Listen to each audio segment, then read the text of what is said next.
Let me know when to go, Kim. Sounds perfect. We just did an initial call, and hold on one second, Betsy.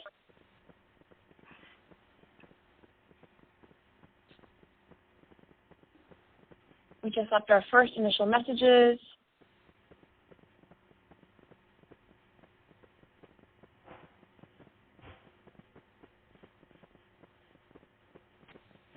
Give it a second. The first people are hearing the message as we go. And you're good to go, Betsy. Go ahead. All right. Well, good evening, everyone, and welcome to the Physicians Committee telephone town hall call tonight with Dr. Neal Barnard, President of Physicians Committee, and he'll be joined by 3 of PCRM's campaign experts. My name is Betsy Wasson, and I'll be the moderator for tonight's event. We will begin in just a moment, and we are so excited to have you join us tonight because we have just amazing news to share with you. We'll be updating you about the progress that we've made in our efforts to stop cruel experiments in Taiwan. We'll be giving you some late-breaking news that no one's heard yet, and we'll also let you know how you can continue to help make a huge difference in PCRM's work to help animals and people. Before we begin, I'd like to make a few quick points. Right now, we're in the process of dialing out to thousands of PCRM members across the country. So please just stay on the line, and we'll hear from Dr. Neal Barnard shortly. Also, during the call, we want to hear from you.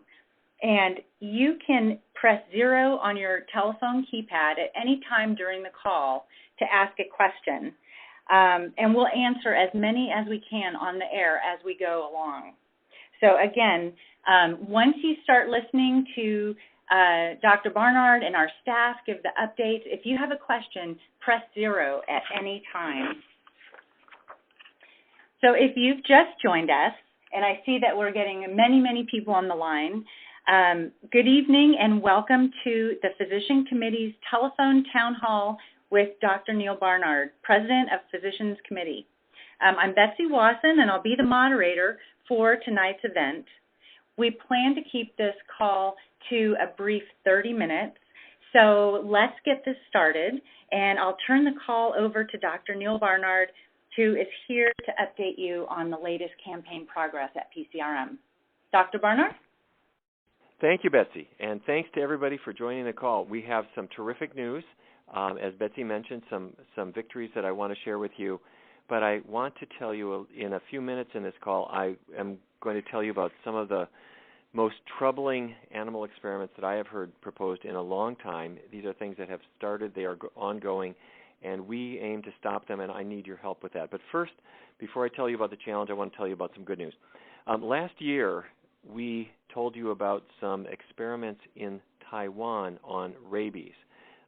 Some animals called ferret badgers in the wild developed rabies, so experimenters decided to give rabies to beagle puppies.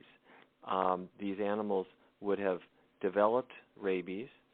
They would have gotten the prodrome, which is they feel just miserable, but it gets worse than that. They start foaming at the mouth. They ultimately die, just a horrible death.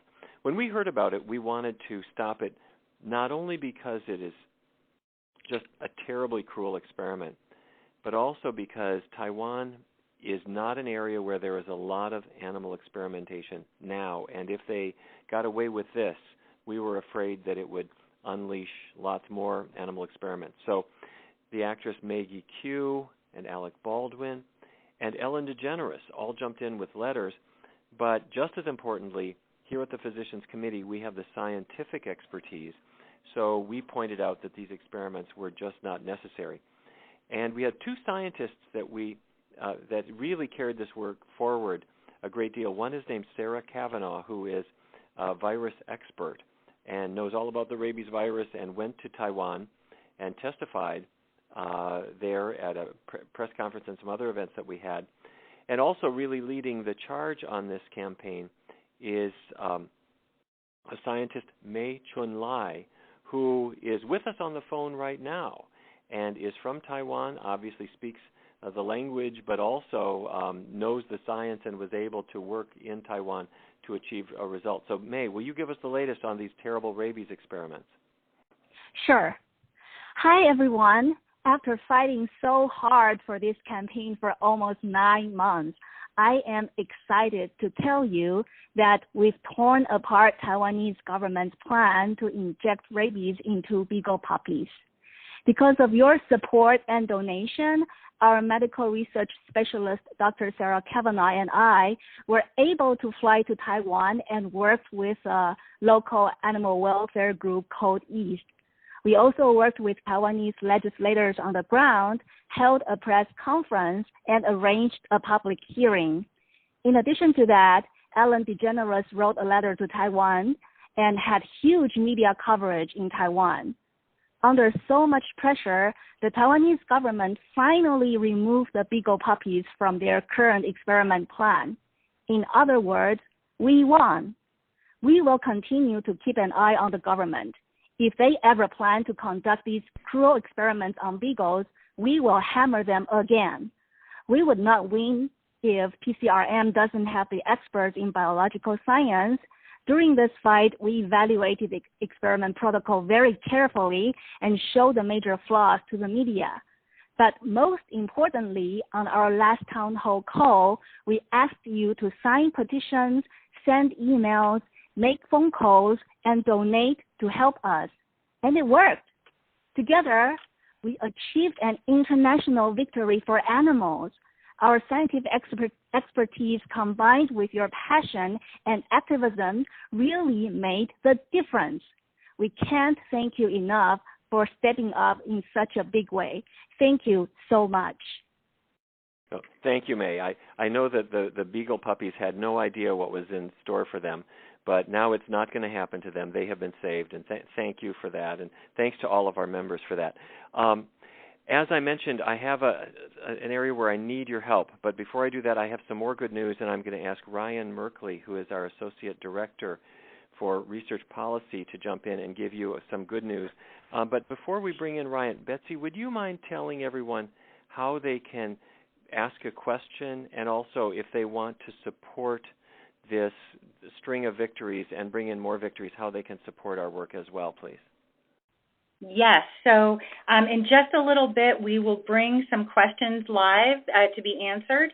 And you can press 0 at any time during the call, and you'll be connected to a PCRM staff member who will get your question and put you in the queue. You won't have to hang on. You'll be able to listen to the call until we can bring your question up. So press 0 at any time to ask a question. And then also many of you have asked how you can support this work and keep supporting this work. And so to make it really easy, you can just press 7 anytime tonight, and also staff is ready to take your donation over the phone to support this life-saving work. So 0 for a question and 7 for a donation. Great. Thank you, Betsy. Ryan, let me introduce Ryan Merkley, our Associate Director for Research Policy. Ryan, do you have some good news for us as well? I do. Thanks, Neil. And thanks, everybody, for joining the call and for supporting our work. So as many of you know, since PCRM's inception, we have been working tirelessly to end the use of animals in medical student training. We are at the forefront of this and have been for a very long time. And today, only a small number of U.S. medical schools still use animals to teach future physicians. And that number of medical schools using animals just got even smaller. Just last week, we got a letter from the Dean of Medical Student Education at Oregon Health and Science University in Portland, Oregon. And what she told us was that after years of review, they have decided to remove animals from the upcoming curriculum, which the new curriculum year, which starts in just a few weeks.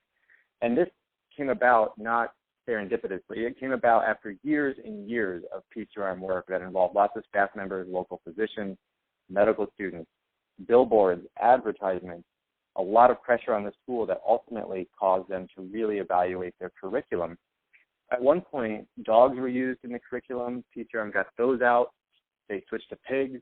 And that's ultimately what got replaced in these pig labs. And before that dog lab, these animals would be brought into the lab and their veins surgically opened, catheters placed in, and pharmaceutical agents applied so that medical students could ostensibly learn human physiology, human cardiovascular physiology specifically. It was a really poor way to teach future physicians. And ultimately, the school agreed with the argument we had been making to them.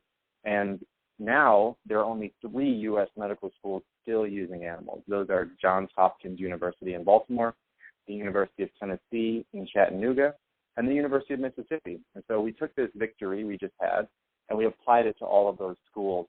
And we're hoping that all of them will change their minds and do what Oregon did and replace the use of animals.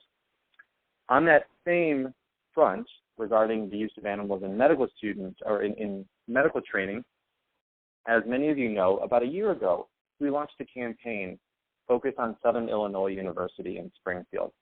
What we learned was that after years and years of teaching emergency medicine residents, these are people who are going to become ER docs. So when you go into an emergency room, these will be the physicians who see you. After years of training those folks and not using animals, Southern Illinois University decided, well, let's start doing that. Even though most programs are not doing it, and in fact, they would, if they started, be the only one in the state using animals. We learned of this before they even started, and we filed a federal complaint, and we sent that to media. We had a physician-led demonstration near campus, which garnered more media coverage. And just a few weeks ago, we got a document through a Public Records Act request, which is available to us under Illinois state law. And this document said protocol canceled. And what that means is that before a single animal was used in their emergency medicine residency program, we halted their planned use of animals. So not a single animal was subjected to injections and surgical operations. And that came about not only because of everything I just listed, but also because people like you sent thousands and thousands of emails to Southern Illinois University. We're going to keep working on remaining emergency medicine residency programs that are using animals or plan to use animals, but we can't do any of this without you.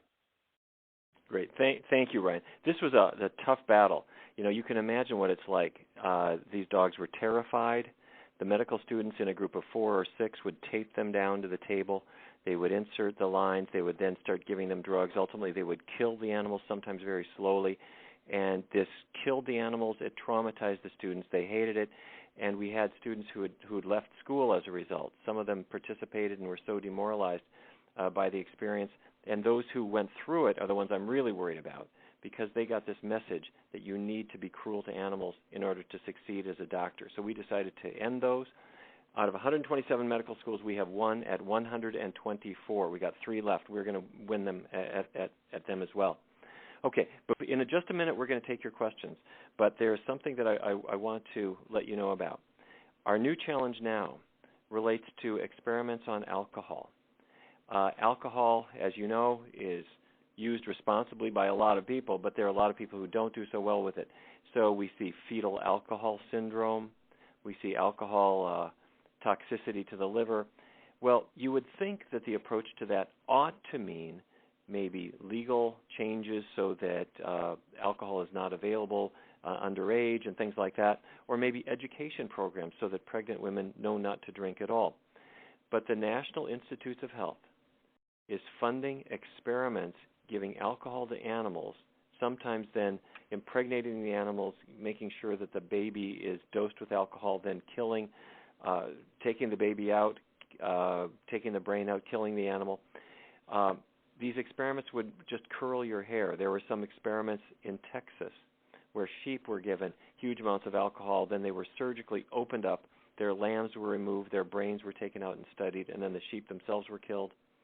In Boston, we saw experiments that were similarly horrible, but some of the most nasty ones I have seen were there's a group of experimenters in Chicago. They're at Loyola University, and they have the idea that if they use animals that are small, that nobody will care, that they think that people just won't mind whatever cruel things they do. So they take mice, give them huge amounts of alcohol, then dip them in boiling water to burn them. They take other mice, give them huge amounts of alcohol, and then break their legs. And the idea is to see if alcohol makes it hard for a broken leg to heal or for a burn to heal. You would say that sounds sadistic, and you'd be right. But we aim to put that out of business. It's not only cruel, it makes no sense. So we're going to give you the details on that. But right now, if you have a question or if you want to help us to stop these cruel experiments, let me ask you to hit 0 on your phone for a question, 7 if you can make a donation, small or large, to help us to stop these experiments. And then in a minute, we'll talk about some more details about how you can help. Betsy, do we have some people who have a question at this point? Yes, we have lots of great questions. So let's bring up our first question from, is it Donna from Tucson, Arizona? Donna, yes. You're on the air. Thank you. Hi, Dr. Barnard. God bless you and your organization and the wonderful work you do. The only question I wanted to ask is I'm a little concerned with the Taiwanese government continuing with this research secretly. Martha just mentioned, I believe her name was Martha believes that they would have to publicly announce that. It's a rule in their country that they would have to do that. So that's a concern, is that how do we know they're not going to proceed silently, if you will? Thank you. Great question. May has been working very hard. This is May Chun-Lai. She has been working in Taiwan for weeks, and we now have the majority of their legislative body is in our camp. This was a big uphill battle, but we managed to turn the tide. And so it's the equivalent of members of Congress in the United States. They support us. So they are in very close touch with the government, and the government actually withdrew its proposal and left the dogs out of their revised proposal. So we are going to keep an eye on it, and we will let you know. So thank you for your support, Donna. Thank you for your call. We have another question from Patricia in Fort Lupton, Colorado. Patricia, you're on the air. Oh, yes. Hi. Well, it wasn't really a concern. I was just interested as to what their justification was in Taiwan for even starting experiments like this. What is their reasoning? What are they saying? May, do you want to jump in on that? The question is, why did the experimenters even want to do an experiment of giving rabies to these poor puppies? Yeah, well, back in last year, because rabies, Taiwan has been a rabies-free country for 50 years. So when the rabies reemerged again, they were panicked, and the first thing they thought is that, well, they don't want humans to be infected, and then to guard humans, then we have to guard dogs. So they just want to see that whether these rabies will infect dogs. It is not a well-considered experiment at all, but Taiwanese government really want to save their face. So after so many experts pointing out that this is nonsense, they still insisted to move forward. And it's until that we put so much pressure on them and have these legislators work with us, they finally yield and take and change their experiment plan. Yeah, I think, Patricia, you're raising a really important point. It was not a sound experiment. The idea of giving these poor puppies rabies and having them die slowly of it is not an appropriate thing to do. So we not only raised the media profile, but we also brought in experts like Sarah Kavanaugh and like May Chun-Lai and others to really push very hard.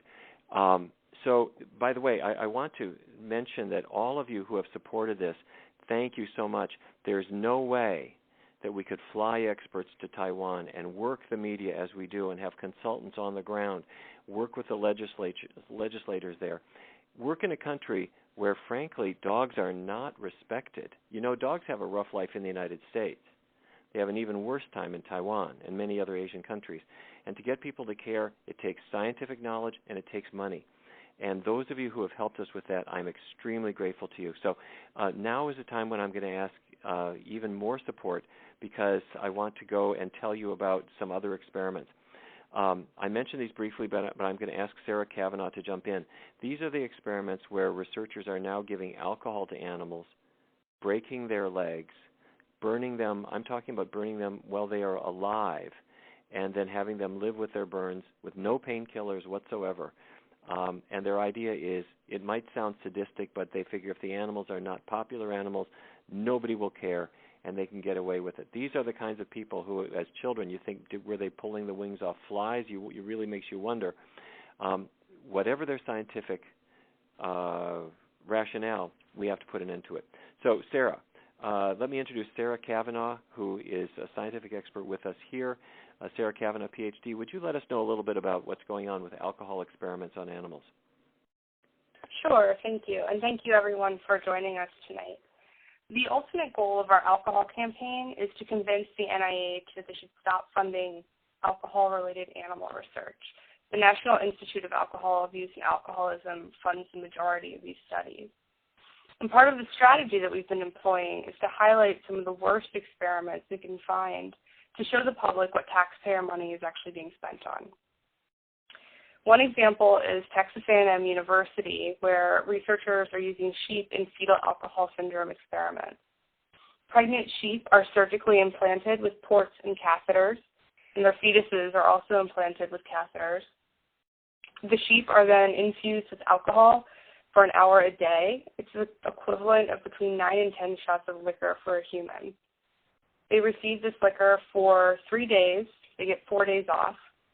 Then this cycle is repeated 4 times, allegedly to simulate weekend binge drinking in humans. Toward the end of the pregnancy, the sheep is euthanized, her fetus is removed and killed, and its brain is taken to be studied.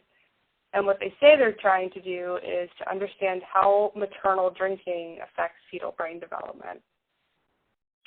Another example that Dr. Barnard alluded to is going to be covered in one of our upcoming campaigns.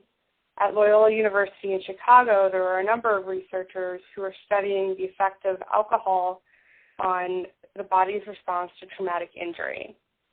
One of these researchers uses mice that are force-fed alcohol. They're then anesthetized and shaved and submerged in scalding water to produce a full scald injury over 12.5% of the body surface area. They're given no painkillers at all, and 24 hours later they're killed. Another researcher injects mice with alcohol. They then fracture one of the hind legs of the mice. The animals receive 3 days of pain medication, but are alive and walking around on a fractured limb for 2 weeks before they're ultimately euthanized. All of this research is funded by NIH, and these are just 3 examples of many, many, many studies that are currently funded by the NIH. And we know it's hard to listen to, but we feel like we need to get people fired up so that we can really convince NIAAA that this type of research has to stop. Well, Sarah, it really is hard to listen to. If you can imagine experimenters bringing in graduate students, and they say to them, take those animals, feed them alcohol day after day after day, and then break their legs, burn them alive. Or take these sheep, get them pregnant, give them alcohol, and then open them up, cut the babies out of them, pull the brain out and examine it. It's the kind of thing that is just behavior you don't want in anyone, let alone a doctor or a scientist. That's why we need to stop this. So let me bring Betsy back in. And Betsy, would you remind people how they can ask a question and how they can support this work? And let me ask anyone who's listening to this, if you can support this work with a small donation or a large donation. Every dollar that you provide helps us to stop this cruel kind of experiment. And the people who benefit are the students and the experimenters, but the animals who benefit, they can't tell you thank you, but you know in their heart they would tell you a huge thank you if only they could. So please do support this generously if you can. Betsy, would you jump in and let people know how they can support us?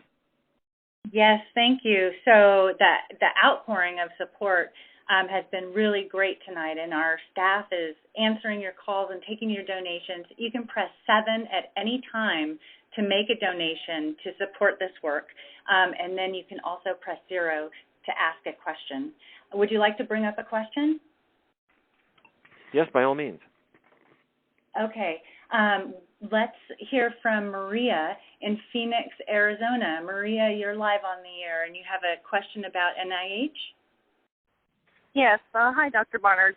Over the years, when I read Good Medicine, I've been confused about NIH because sometimes it appears that they're the good guys and do the right thing, and other times, like in this the fetal alcohol syndrome studies, they're the bad guys. So I'm always confused about who they are or what they are. I was wondering if you could shed some light on that. Yes, great question. The National Institutes of Health it's enormous, and it's the biggest research body in the world. They have billions of dollars, and sometimes they have been good. They funded PCRM's work on diabetes, where we brought in people and helped them change their diets. But there have been many times where they haven't been good, and we have had to sue NIH a couple of times over experiments. And right now, they use more than 500,000 animals every year. I'm sorry, it's actually a much higher number that they use in diabetes research, and they use an enormous number of animals in alcohol research, many, many, many animals of every species that you can imagine. And so our job is to try to convince them to change course. We have to do that by making the case ethically, showing how the animals suffer, then making the case scientifically, showing that there are other ways to do this work. So it's something that we just have to do both pieces of it. Then we also have to sometimes work on Capitol Hill because that's where they get their money. So we have lobbyists on Capitol Hill who have to say, let's push NIH to get the animals out of the labs and to spare them. That's all a tall order. But when you fund the work that we're doing, that's what we're able to do. We have a terrific communications department that's headed by Carrie Klein and her team. We have a terrific team on Capitol Hill funded that's run by Colin Schwartz and the people that he works with. And we have our whole scientific team. But we're all working because of the support that you've given us. So that's where it is. NIH has to change course, and we think that they will. Betsy, while we bring up question? Yes, so while we bring up another question, let me just let people know, because it looks like we have a lot of donations on the line, and if you would like to go online and make a donation, you can also go to pcrm.org/puppies, PUPPIES, to make a secure donation to support PCRM's work to stop these experiments. So let's hear from Debbie Taylor Adams from Portland, Oregon. And Debbie, you're live on the line. Hi, Dr. Barnard. Yes, hi, Debbie. Hi there. I'm so confused why we are still studying fetal alcohol syndrome when it's been studied. We're beating a dead horse, so to speak, at the expense of torturing these animals. And why are we doing it so inhumanely? Why? It makes no sense to me. We already know that, fetal alcohol, which I have a nephew who has that, is going to, put up many, many different barriers in people's lives. I don't understand why we're still studying it, and why we're doing it, breaking animals. Excuse me? Yes, I can hear your frustration, and I share it completely, and everybody on our staff feels exactly the same way. Fetal alcohol syndrome and other alcohol-related disorders are not going to be solved by making animals drunk and by breaking their legs and burning them and hurting them in other ways. It will be solved to the extent that it can be solved by education. There was a new innovative program that actually had pregnancy tests that you could get yourself one of these little urinary pregnancy tests. They actually put the test kits in the bathroom at bars as a subtle way of educating women. If you're here drinking, you better make sure you're not pregnant. The whole idea is just to implant this in people's minds. We need that kind of educational effort if we're going to attack this. But the idea of saying, no, don't do that. Let's be cruel to cats and dogs and lambs and mice and rats. It's something that has to change. There are many people who agree, but up until now they haven't had a voice.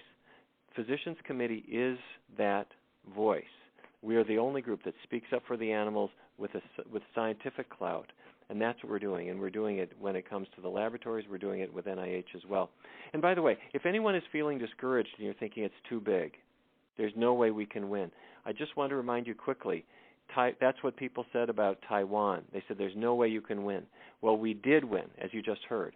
People said there's no way that you're going to convince Harvard and Yale and Stanford to stop using dogs in their animal labs in medical school. Well, you know what? We won at every single one of those. People said that we couldn't stop Aberdeen Proving Ground from giving monkeys chemical warfare agents. Well, we did win that. We won that by working on Capitol Hill, and the generals who were running it were brought into Capitol Hill to answer for it, and they canceled the experiments. People said that we couldn't stop NASA from irradiating squirrel monkeys. Well, we worked very hard. It wasn't pretty. It wasn't cheap. It took a lot of work, but we stopped them, and they are not irradiating a single monkey right now. So people will say, well, there's always going to be cruel experiments on animals. We're always going to give them alcohol. We're always going to do things like breaking their legs and traumatizing them. My job as a doctor and our job as a scientific team is to stop those experiments using science and using ethics together. So thanks to everybody who's supporting us with that. But if you haven't yet called in your support, please do hit that number 7 on your phone. And whether it's a big donation or a small donation, whatever you can do, that will help to save animals' lives and to get science going in the right direction. So forgive me for that long speech, but it's important, and I want people to know that you really can win. You can make a difference, and you have made a difference with all these victories and a lot more that are left to come, if only we can get started with them with your help right now. Betsy, do we have 1 or 2 more comments? I know we've gone over time. We have just a couple of minutes left. But Betsy, if you want to take another comment or question, I think we can squeeze in a few more before we say goodnight. That would be great. We have a lot of questions, and the next one comes from Diane Hardy in Sebastopol, California. Diane, you're live on the air with Dr. Barnard. Hi, thanks so much. It's Dion, by the way, and thank you to PCRM for all your fine work. Now, my question was early on about the Taiwanese puppies. The thought just came to me, well, is the protocol going forward with another type of animal, perhaps something small? And attached to that is the question of why, after 50 years of being rabies-free, has rabies occurred again in Taiwan? Thank you. Tell you what, let me answer that just very quickly, but if May or Sarah have something they want to add, please don't hesitate. Several species have been proposed for use: dogs, mice, and the ferret badgers themselves. We've eliminated the dogs from the protocol completely. We've cut down on the number of mice as well. I didn't mention that earlier, but that's another victory as well. But the mice haven't been entirely eliminated, and the ferret badgers haven't been eliminated either.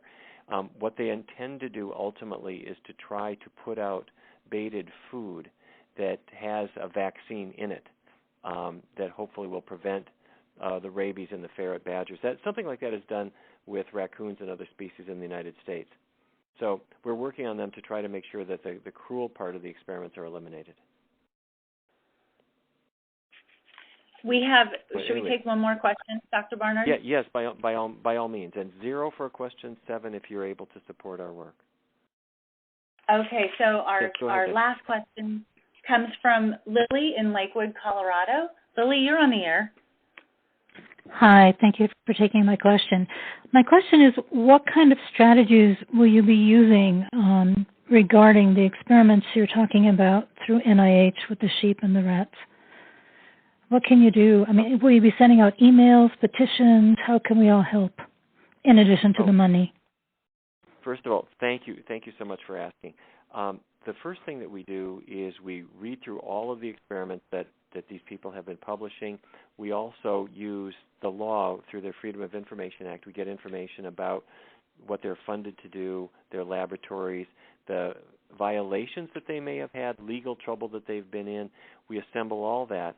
Then we go to NIH, which has scientific advisory committee meetings, and the decision makers are there, and we actually go to the meetings and make our case at that time. We also have petitions of doctors, of scientists, of taxpayers, of citizens.